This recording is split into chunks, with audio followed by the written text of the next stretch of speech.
Kevin Lee a été licencié par l'UFC à 29 ans. Il avait 5 défaites sur ses 7 derniers combats. Ça a probablement évidemment participé à son éviction. Il y a aussi d'autres raisons. Il y a le fait qu'il avait testé positif pour une substance interdite récemment, pour de l'adérol. Alors pour Kevin Lee, c'est une erreur dans le sens où il savait que c'était interdit, mais pour lui, alors il l'utilisait comme médicament selon ses dires pour traiter ses troubles de l'attention, et il pensait que ce serait sorti de son système au moment où il y aurait les tests antidopage. Ça n'a pas été, donc il était inéligible pour combattre jusqu'en février 2022. Il y a aussi le fait qu'il ratait très régulièrement des pesées. Il était, vous savez, ça fait partie de ces combattants qui sont entre deux catégories. Donc lui, c'était entre lightweight et welterweight. Il savait jamais vraiment s'il devait faire sa carrière chez les lightweight en moins de 71 ou en welterweight chez les moins de 77. Il a toujours un petit peu fait le yo-yo. Ses performances, donc on l'a dit, il a 5 défaites sur ses 7 sur ses 7 derniers combats. Et c'est un petit peu triste parce que c'est vraiment l'éternel prospect, Kevin Lee. C'est un combattant qui avait tout pour réussir, il avait tout pour lui, il était américain, il était beau gosse, il avait un style spectaculaire, c'est-à-dire que c'était un lutteur mais qui avait les mains lourdes et il était rapide, il était efficace. Il l'est toujours, mais c'est simplement qu'on a l'impression que son niveau stagne un petit peu depuis quelques temps. Et c'est un petit peu triste parce que vraiment, donc à 29 ans, il est encore jeune, il est encore dans son prime physique, mais vraiment on avait l'impression qu'il ne savait pas où il allait dans sa carrière. Et donc c'est peut-être une bonne chose finalement que l'UFC le laisse aller, parce qu'il va peut-être aller dans une organisation où il se trouvera une autre manière de faire. Peut-être que ce sera la meilleure chose qui lui est arrivée. C'est ce que disent pas mal de combattants lorsqu'ils sont sortis de l'UFC pour y revenir après. Parfois ils trouvent un autre chemin dans leur carrière. Mais c'est vraiment triste parce que Kevin Lee, c'est pour nous en tout cas chez La Sueur, vraiment c'est l'éternel prospect. C'est l'éternel gars où on se dit bon, quand est-ce qu'il se lance, quand est-ce qu'il arrive à tout aligner pour devenir champion, parce qu'il a tout ce qu'il faut. Et donc là, ça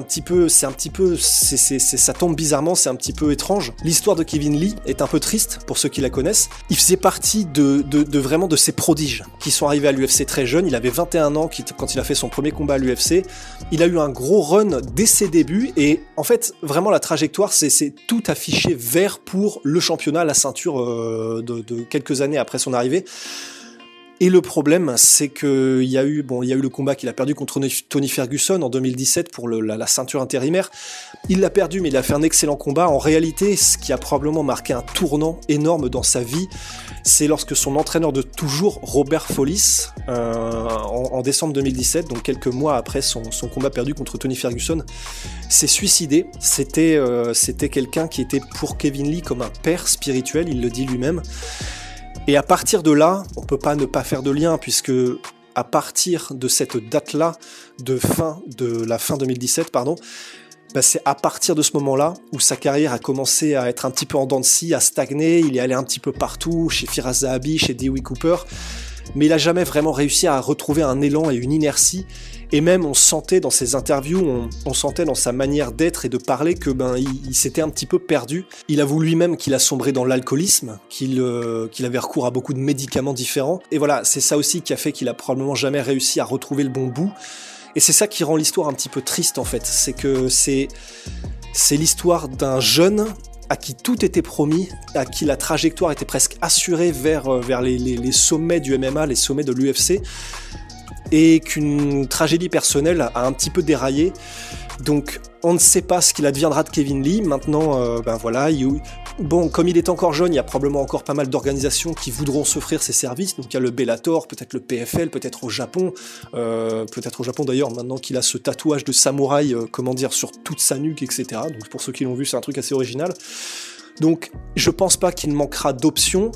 Peut-être même qu'il reviendra à l'UFC un jour, voilà, on l'a dit, il a encore quelques belles années devant lui, mais tout va dépendre de ce qu'il fait de sa vie, de ce qu'il fait de son entraînement. Donc voilà, on a dit qu'il avait été chez les meilleurs entraîneurs du monde avec Firas Zahabi, l'entraîneur donc de Georges Saint-Pierre, de Rory McDonald au Canada. Et d'ailleurs, c'est grâce à ça qu'on a cru un petit peu à un retour en forme lorsqu'il a mis KO Grigor Gillespie, qui était lui-même un autre prospect.